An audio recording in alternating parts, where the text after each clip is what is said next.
Don't get wild and crazy doing Fiesta. And remember, you're not allowed to drink any alcohol on probation. And I know Fiesta, it's an alcohol fest, let's be honest. But you can walk down the street. From the start, the judge sets firm boundaries, polite but in control. This opening exchange matters. Respect here can make or break cooperation. But I can feel the tension.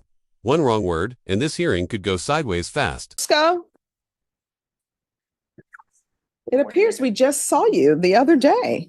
Every day you see me, it's a great I like the suit again. We're in a Texas courtroom on the edge of Fiesta citywide party, famous for music, food, and alcohol. One defendant's freedom depends on self-control, another faces trial. Expect tension, blunt truths, and moments that'll make you say, did they really just say that? 34 years old, miss. All right, so what I do, I always give people a chance to think about the offer, especially when an offer is just tendered today. So what I'm going to do is I'm going to recall you for a plea deadline date, and then we'll set you for a jury trial date. So I'm gonna get. Well, I was trying to ask him if I can get. Asking for 10 years, no out loud. That's a bold, risky move. Plea deals happen privately for a reason. Doing it publicly risks giving away leverage. The judge isn't budging, and the rules are clear. Negotiations stay behind closed doors. We're going to send you out. So I want you to listen to me clearly. It is not my role to hear the facts in this case. What ends up happening, if you go to a jury trial, a jury will hear it. If you want a bench trial, then I will hear the facts of the case. That's how it works. I'm not allowed to hear your plea negotiations with the state and your defense counsel unless they want me to hear that, but that is not allowed. Here's the thing, sir. I understand that you're upset and that you want to be out. I don't know why you're not facing me. Because I'm mad, miss. Because Yeah. the SAPD lied to me and they've been harassing me for 2 years. The defendant shifts to police harassment claims, but the judge slams on the brakes. This hearing isn't the place for that fight. Her message is clear. Aim frustration at the right target, not the bench. SAPD, according to you, lied to you. And because they treated you badly, that is no reason to disrespect the court. For example, the way you're treating me now, guess what? What if I were to say every inmate over there, because you treated me this way, I'm going to treat them badly, or I'm going to treat you badly because you're being disrespectful to the court. That would not be right. I don't do that. So don't do that to me. Do not, here's the thing, do not come to this court putting something on this court that somebody else did to you, because I didn't do it. So what I am telling you, if you will listen, all right, take a deep breath and listen. The state and the defense, they negotiate, and the state offers whatever they offer.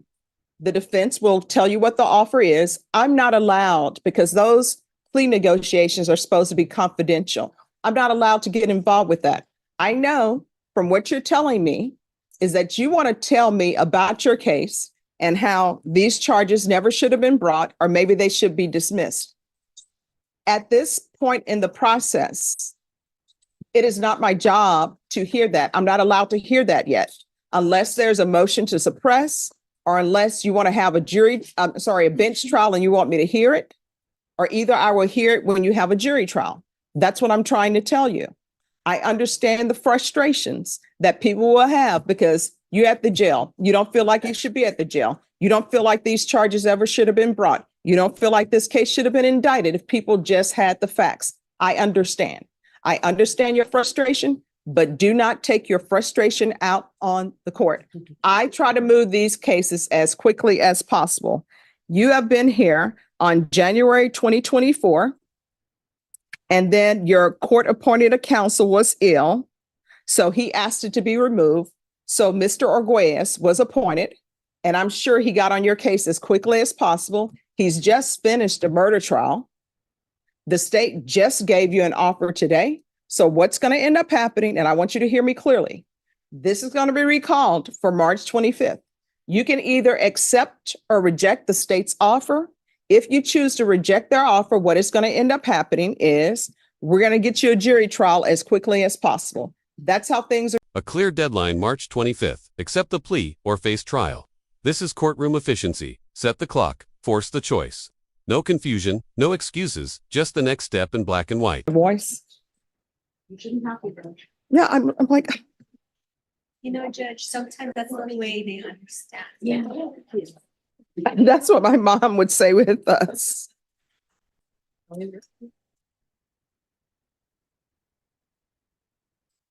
And sometimes she would raise her voice, and, my brother would say, now I understand. Johnny, you ready? Yes, ma'am. All right, Mr. Aceves. Service. Aceves.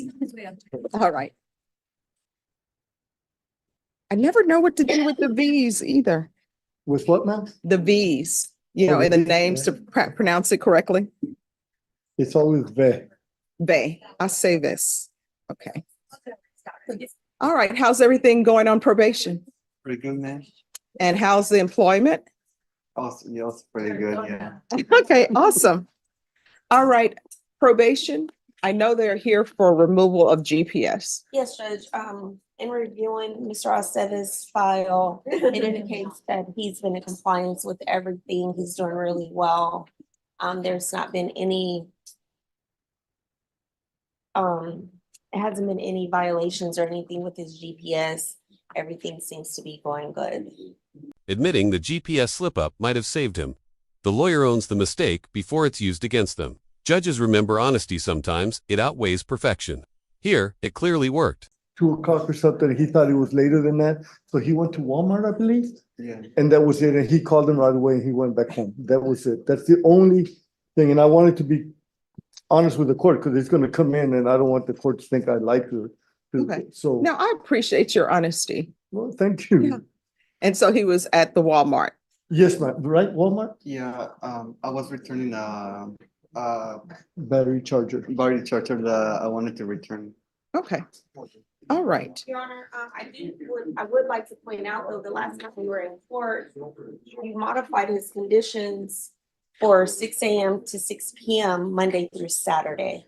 So it may not be a violation that comes in. We have not received it as a violation. Okay. What time were you at the Walmart? 3 p.m. And that was for any purposes. Yes. It wasn't just for work or anything like that. So you were correct. And your, yeah, No. I have it here. All So, this time from day one, not one, deleting this one, not one violation, Your Honor. yes. Yes. And I do have it on my docket sheet that it was for 6 a.m. to 6 p.m. That's for what I all thought, purposes. All right. So do you have any objections to removal of GPS? No, Your Honor, I did speak to Mr. Aceves briefly. He says that everything's going well with his new job. He feels like everything is going good. So we don't have any objections. at this All time. right. So I'm going to remove GPS, but here's the thing. I know this is San Antonio. A lot of things are about to come upon us, mainly Fiesta. So don't get wild and crazy doing Fiesta.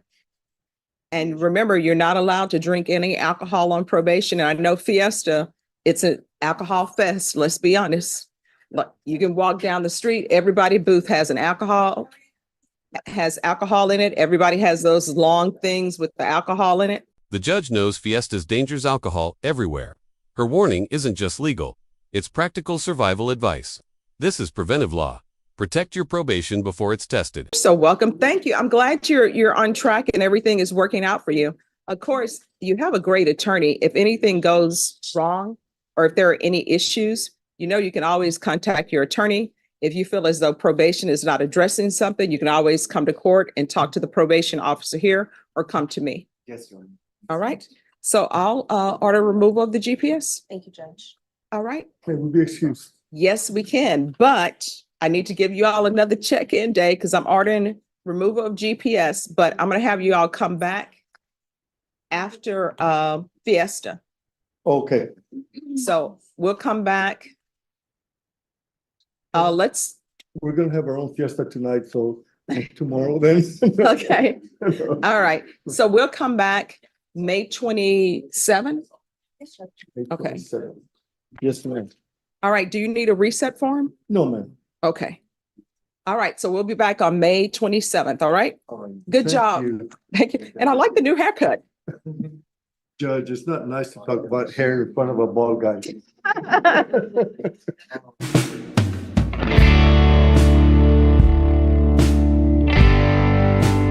One heads toward trial, the other leaves GPS free, but warned, this courtroom showed law, life, and timing colliding.